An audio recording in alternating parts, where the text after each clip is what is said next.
Shalom, peuple de Dieu. Nous voulons donc, en ce jour de mercredi, vous entretenir sur le psaume 126, verset 6. « Je lave mes mains dans l'innocence ». Nous sommes dans une période où l'homme se pose beaucoup de questions.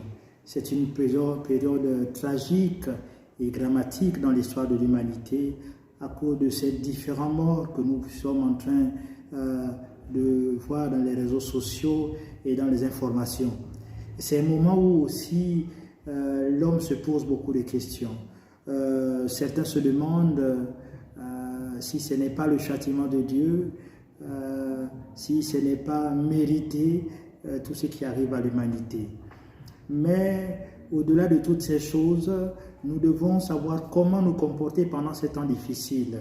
C'est vrai que poser la question pourquoi cela nous arrive est indispensable, mais mieux encore, se comporter de manière sainte pendant ces moments, se préserver, garder la foi, s'attacher à Dieu, se sanctifier est un élément important dans les temps de crise.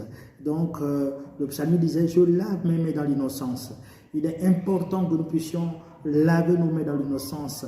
Et la Bible nous enseigne que c'est le sang de Jésus qui est capable de laver toutes sortes de péchés. Voilà pourquoi je vous encourage, je vous exhorte, vous et moi, venons au pied de la croix et lavons nos vies. Et qu'à partir de maintenant, vous commencez une nouvelle vie dans ces temps de crise, une vie de sainteté, une vie où vous veillez sur votre quotidien, afin de vous rapprocher de Dieu. Oui, parce que la Bible nous dit dans Ecclésiaste aussi, au jour du malheur, réfléchis. Nous sommes dans un temps de malheur, alors il est important de réfléchir. Et en réfléchissant, nous allons comprendre que l'homme a besoin réellement de Dieu. C'est l'occasion pour toi de donner ta vie au Seigneur. C'est l'occasion de ne pas encore tomber dans le péché. C'est l'occasion de rester fidèle au Seigneur. C'est l'occasion de commencer une nouvelle vie, un nouveau départ. Lave tes mains dans l'innocence. Et c'est le sang de Jésus qui nous rend innocents parce que Jésus a pris notre place. Voilà, c'est cette exhortation que nous voulons partager avec vous ce mercredi. Vraiment que Dieu vous bénisse, que Dieu étende sa main de manière particulière sur vos vies. Nous allons prier ensemble.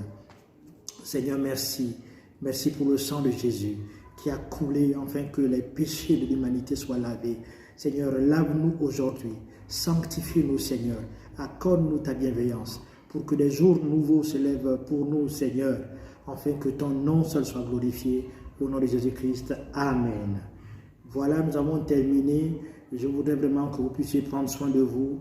N'oubliez pas de respecter les consignes du gouvernement et les consignes ecclésiastiques, donc de nos leaders, afin de pouvoir tenir dans ces temps. Mais surtout, ne pas oublier le conseil de Dieu. Le conseil de Dieu pour chaque vie. Donc, suivez-nous, abonnez-vous à notre page ADDG Kingele sur Facebook et suivez-nous aussi sur Twitter et sur YouTube avec nos pages, nos chaînes Pierre-Marie Rokissi pour être édifié et encouragé. Que Dieu vous bénisse.